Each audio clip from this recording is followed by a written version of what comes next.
The rain came before dawn on May 12, 1864. It fell in sheets across the Virginia countryside, soaking the ground to a paste, filling the rifle pits, and running in cold rivers along the low timber walls of the Confederate breastworks. There was no moon. What little visibility existed was swallowed by a fog so thick that men standing 10 yards apart could not see each other's faces. It was the kind of morning where armies were supposed to wait. The kind of morning where commanders stayed in their tents and let the weather do its worst before anyone asked boys to march into rifle fire. Winfield Scott Hancock did not wait. At 4:35 in the morning, 20,000 Union soldiers moved forward in near total silence through the Virginia dark. No drums, no bugle calls. Officers had given the order in whispers hours before. Not a sound, not a shot fired, not until the men were on top of the Confederate works. Hancock had drilled it into his core. The whole point was speed and mass. A human wave crashing over the Confederate line before the men inside it could organize a defense. The plan was audacious in the way that plans can only be when the men making them have fully accepted the cost. What happened in the next few hours would become one of the most catastrophic single engagements in Confederate military history. A fortified line held by tens of thousands of Lee's veterans, men who had stopped the Army of the Potomac cold at the Wilderness just days before, collapsed so quickly that entire brigades were captured before they could fire a shot. It was not luck. It was not surprise alone. It was the outcome of a sequence of Confederate errors, Union desperation, and the particular madness that the spring of 1864 had imposed on both armies. Getting to that morning required surviving the previous week, and the previous week had been unlike anything either army had experienced. Grant had crossed the Rapidan River on May 4th with roughly 120,000 men, determined to fight Lee's army. Not Richmond, not a city, not a strategic point on a map, but the Army of Northern Virginia itself. Every previous Union commander in the East had maneuvered for position, won battles, lost battles, and eventually retreated back across a river to regroup. Grant had no interest in that rhythm. His orders from Lincoln were simple in theory and staggering in execution. Stay between Lee's army and Washington, keep fighting, keep the pressure on, and grind the Confederacy down through attrition if nothing else worked. Grant understood that the Confederacy had no reserve army to send east. Lee's men were irreplaceable. Every Southern soldier killed or captured was one that could not be replaced. The math was brutal, but it was math Grant was willing to do. The Wilderness had been a nightmare. Fighting in the tangled second-growth forest of the Spotsylvania Wilderness negated every Union advantage in artillery and numbers. The woods caught fire, and wounded men burned alive in the undergrowth. Grant's army lost somewhere around 17,000 men in 2 days. Lee lost roughly 10,000 he could not afford. When the smoke cleared and the armies disengaged, the Army of the Potomac had taken its customary beating in Virginia, and every man in the ranks expected the same thing that always happened next: a withdrawal north, a return to camp, a long pause while Washington debated what to do. Instead, Grant ordered a march south. When the men in the Union ranks realized they were moving toward Richmond rather than away from it, soldiers began cheering along the roadside. Some of them cried. After 3 years of the same cycle, fight Lee, lose men, retreat, wait, the idea that the army was going to press forward regardless felt like something had fundamentally changed. Grant had changed it. He was not going to stop. He wrote to Halleck from the Wilderness with a sentence that defined the entire campaign. He intended to fight it out on this line if it took all summer. Lee understood immediately what Grant's southward move meant.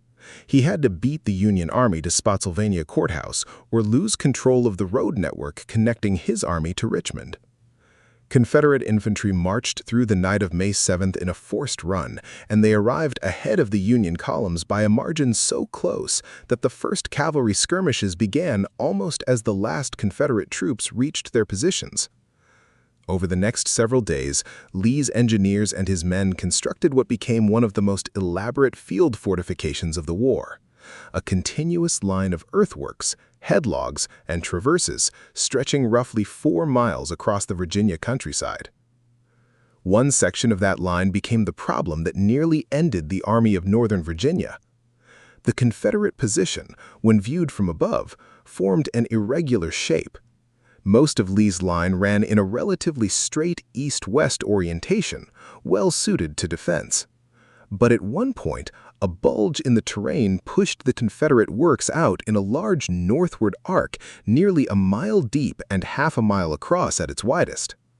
This salient, an outward protrusion in the defensive line, had been dug to include a small rise of ground that offered clear fields of fire in front and elevated positions for artillery.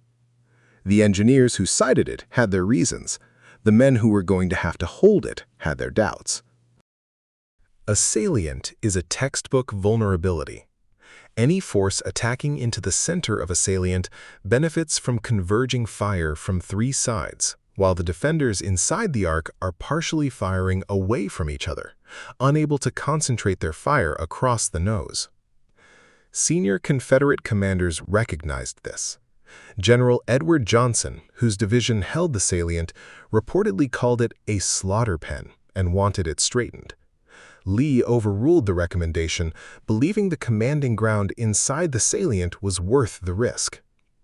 The men who came to know that piece of earth gave it a nickname. They called it the Mule Shoe. Grant spent the first days at Spotsylvania probing the Confederate line for weakness. Several attacks in the first week failed at heavy cost.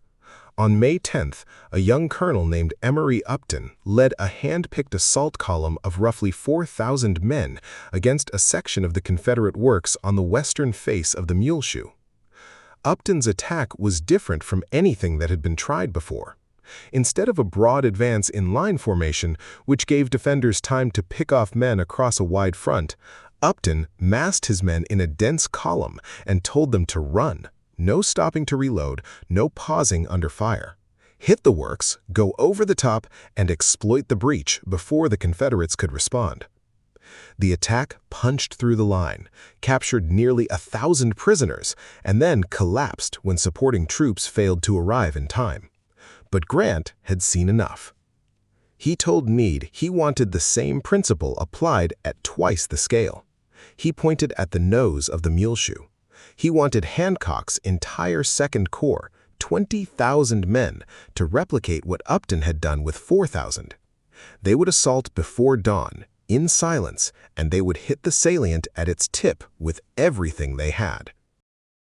Hancock spent May 11th positioning his corps. Units were moved in the dark, guided by staff officers who had scouted the approach routes. The men were told almost nothing about what the morning would bring, which was standard practice. The less soldiers knew in advance, the less nervous talk could carry the plan to Confederate ears. Most of the men in Hancock's corps assumed they were going into another frontal assault, of the kind the Army of the Potomac had tried repeatedly with brutal results. Few of them had any way of knowing that May 12th would be different in kind, not just in degree. On the Confederate side of the works, something was happening that would cost Lee's army dearly. For several days, Confederate signal stations and scouts have been watching the Union Army's movements. On May 11th, they reported seeing what appeared to be a withdrawal, wagon trains moving, artillery repositioning, infantry columns moving away from the front. The interpretation Lee and his staff placed on this intelligence was that Grant was pulling back from Spotsylvania to shift his army to a new position, most likely moving east towards Fredericksburg. The logic was not unreasonable. Previous Union commanders had done exactly that kind of lateral repositioning after stalling against Confederate defenses. Grant had been assumed to be doing the same thing. Based on this assessment, Lee made a decision. He ordered the artillery supporting the Mule Shoe, approximately 30 cannon that had been positioned inside the salient to provide fire support, to be pulled out of the works and moved to the rear in preparation for what he expected to be a pursuing march. If the Union Army was withdrawing, Lee did not want his artillery stuck in earthworks when he needed to be moving. The guns left the salient on the evening of May 11th. What the Confederate signal stations had actually observed was not a withdrawal. It was Hancock's corps repositioning for the assault. The wagon trains moving were supply convoys. The artillery relocating was supporting the Union concentration, not retreating from it. But the mistake had been made, and it was not corrected before morning. Edward Johnson's division, somewhere between 5,000 and 6,000 men, spent the night of May 11th in the Mule Shoe with no artillery and no warning of what was coming. At 4:35 a.m. on May 12th, Hancock's 20,000 began to move. They came forward in a column formation, packed tight, brigade behind brigade, in the same configuration Upton had used 2 nights earlier. The fog and rain that made the morning so miserable also swallowed the sound of movement, muffled the noise of boots on wet ground, and hid the advancing mass from Confederate pickets until the column was almost on top of the outer works. When Confederate lookouts finally detected movement through the fog and fired their muskets, it was too late to organize a coherent defense. The Union men broke into a run. They cleared the outer earthworks in seconds. The men in the forward Confederate rifle pits barely had time to fire before they were overrun, captured, or running toward the main works behind them. The main Confederate trench line absorbed the initial impact, and for a few minutes there was savage, close-range fighting at the parapet, men shooting each other across a wall of dirt, officers going over the top with their swords out, soldiers using their rifles as clubs when there was no time to reload. But the sheer volume of Union troops pouring into the salient was more than the Confederate line could absorb. It broke. Johnson's division collapsed in a matter of minutes. The men who held the nose of the salient were surrounded before most of them understood what was happening. Artillery crews who had been scrambling to return the guns to the works found themselves looking at Union infantry coming from 3 directions. 3 Confederate generals were captured in the initial breakthrough. Edward Johnson himself, taken by a Union officer in the fog and confusion, and Brigadier General George Stewart, who reportedly refused to shake Hancock's hand when he was brought to the rear as a prisoner. Thousands of Confederate soldiers, estimates range from 3,000 to 4,000 men, laid down their weapons in the first hours of the morning. Entire regiments ceased to exist as fighting units. For a brief and extraordinary hour, it appeared that the Army of the Potomac had cracked the Army of Northern Virginia wide open. But a breakthrough and victory are not the same thing, and the difference between them is measured in minutes. Hancock's men had punched a massive hole in the Confederate line, but the terrain inside the Mule Shoe worked against a rapid exploitation. The same earthworks that had been meant to protect Confederate defenders now became obstacles for advancing Union soldiers. Trenches and traverses that ran in every direction channeled the attacking columns into narrow corridors and broke up their formation. Units got mixed together in the fog. Officers lost track of their commands. The momentum of the initial charge slowed as men pushed forward into ground they had never seen before, fighting through a maze of Confederate earthworks without maps and with no clear view of what lay ahead. Lee reacted with characteristic speed. The moment he understood what had happened, that it was not a miter probe, but a full-scale breakthrough at the Mule Shoe, he threw everything at sealing the gap. Confederate reserves were rushed toward the base of the salient. Cadmus Wilcox's division was already moving. John Gordon's division, which Lee had been holding in reserve, was committed at a run. Engineers were directed to begin constructing a new line of earthworks across the base of the salient, a chord line straight across the arc that would create a secondary defense if the Mule Shoe could not be held. Lee himself rode toward the fighting, as he had in other desperate moments. Soldiers who saw him moving toward the front in the chaos of the morning reportedly turned and ran toward the enemy rather than see their commander risk himself. Whether or not the details of these accounts are precisely accurate, the behavior they described was consistent. The Army of Northern Virginia would not retreat while Robert E. Lee was watching them. Confederate troops stopped Grant's exploitation of the breakthrough, absorbed the Union pressure, and began a desperate holding action at what soon became known as the Bloody Angle.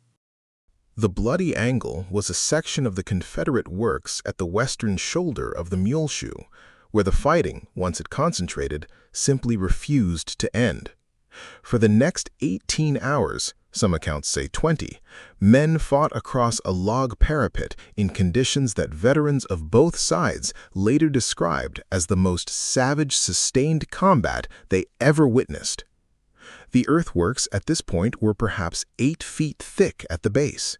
The fighting happened at a distance measured in inches. Union troops would claw to the top of the parapet and fire down into the Confederate trench. Confederate soldiers would press up from below and fire back up. Men loaded muskets and passed them forward so that the men at the wall never had to stop firing long enough to reload. Rifles were thrust through gaps in the headlogs and fired blindly. Bayonets came into use not as a charge weapon, but something closer to a grappling tool, soldiers grabbing at enemy rifles through the gaps in the logs and fighting for control of them. At one point, artillery was brought to within point-blank range and fired directly into the Confederate works in an attempt to break the impasse. The oak trees that stood near the Bloody Angle were chewed down by rifle fire, literally cut through by the sheer volume of bullets. Massive trunks toppled across the breastworks in the later hours of the fight. Soldiers who dug through that ground after the battle and for years afterward would find the earth saturated with blood to a depth that seemed impossible. The number of musket balls recovered from the trees, the logs, and the ground at the Bloody Angle became a piece of documentary evidence for what had happened there in a way that casualty figures alone could not convey. What kept the Union men at that wall for 18 hours is not an easy question. They had already broken the line. The breakthrough had been real. They had captured thousands of men. But Lee's reserves had sealed the gap before Hancock could push through to open ground, and now the question was not victory but dominance, whether the Union Army could hold what it had taken and force Lee to abandon the rest of his position, or whether Confederate resistance would make the cost of holding the Mule Shoe higher than the Federals could sustain. By late evening, Confederate engineers had completed the new line across the base of the salient. Lee used the darkness and the thunder of the fighting at the Bloody Angle as cover to withdraw the survivors of Johnson's division, or what remained of them, from the works they had been holding all day. When Union troops pressed forward in the early hours of May 13th, expecting more resistance at the Mule Shoe, they found empty earthworks. The Confederates had given up the entire salient and consolidated behind the new cord line. The losses on both sides were staggering. Union casualties on May 12th ran somewhere between 6,000 and 7,000 men. Confederate losses, including the prisoners taken in the initial breakthrough, were roughly equivalent, possibly higher. Edward Johnson's division, one of the finest fighting formations in the Army of Northern Virginia, had effectively ceased to exist as an organized unit. The artillery that had been pulled from the salient the previous night was recovered, but the men who had operated those guns in the Mule Shoe were mostly in Union prison camps. Grant had not won the battle. He had not broken Lee's army or forced it from the field, but he had done something no Union commander had managed in 3 years of fighting in Virginia.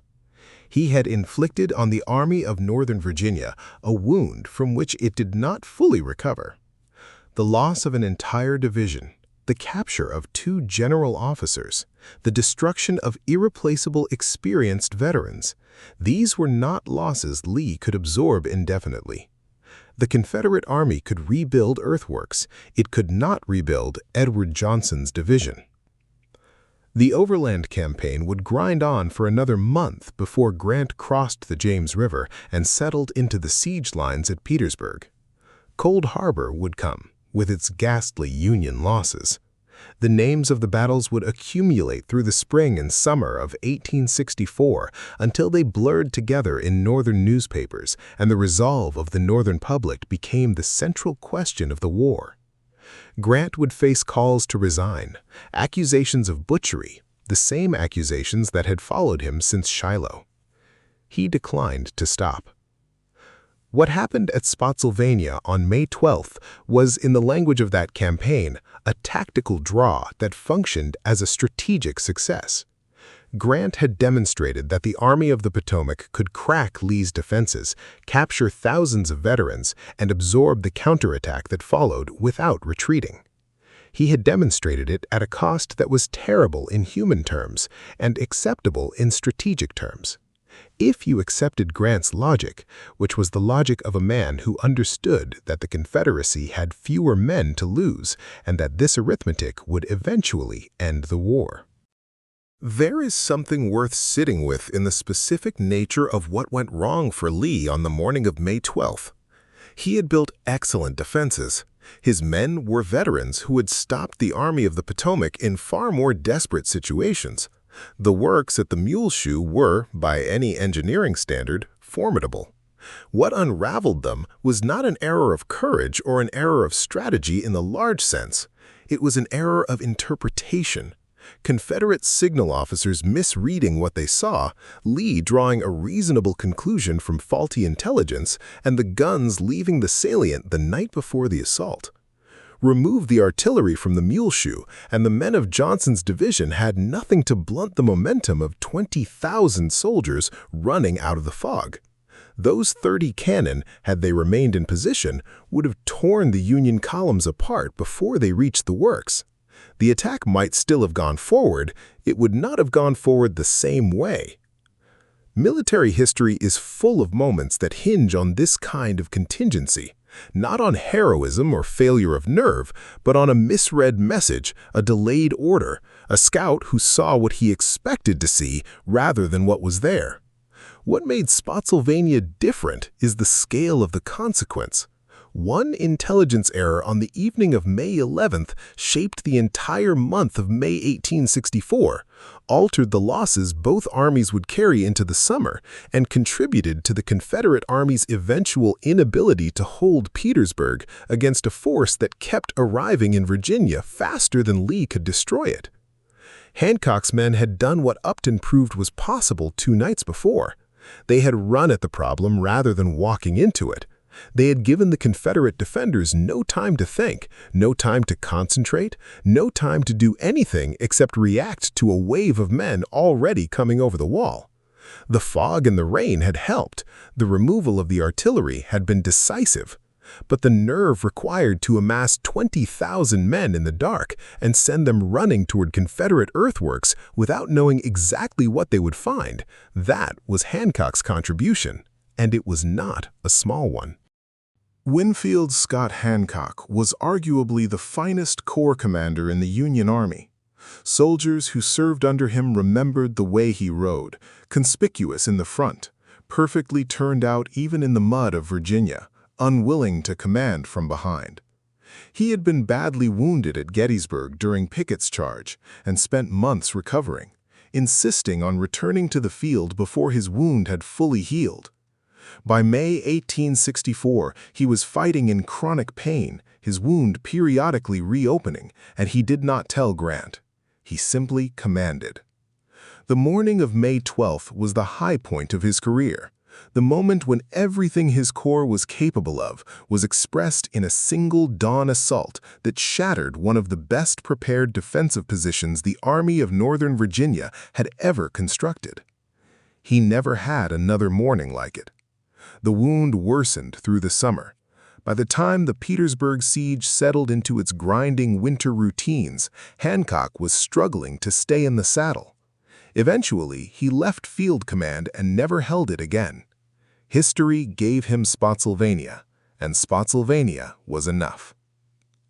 By the time anyone thought to memorialize that ground, the trees had long since rotted into the Virginia soil, and the earthworks had eroded over the decades after the war, plowed under by farmers or simply weathered back into the ground from which they had been raised in the desperate spring of 1864. What remains now is quieter than the place deserves, a stretch of mounded earth at the edge of a field, a marker here and there, the particular stillness that battlefields carry when enough time has passed. The men who fought there carried the mourning differently.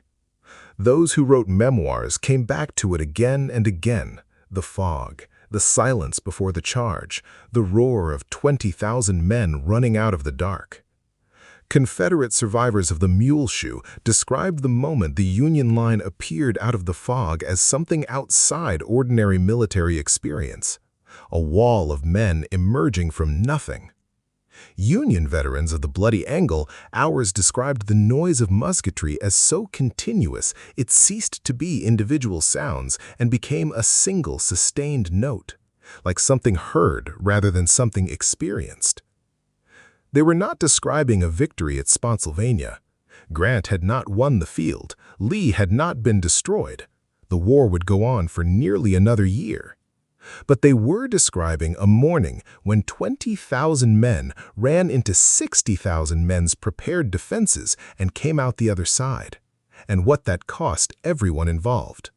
Confederate prisoners staring at muddy roads leading north, Union dead laid out along the earthworks they had taken, and the Army of Northern Virginia still intact but diminished in a way that mattered. In the way that running out of irreplaceable veterans in the fourth year of a war that was running out of time always matters. Grant wrote nothing lyrical about it. He filed his reports, counted his casualties, assessed what had been achieved, and ordered the army to keep moving south. That was who he was. The morning of May 12, 1864, deserved someone more poetic. Instead, it got Grant, which, in the end, is what won the war.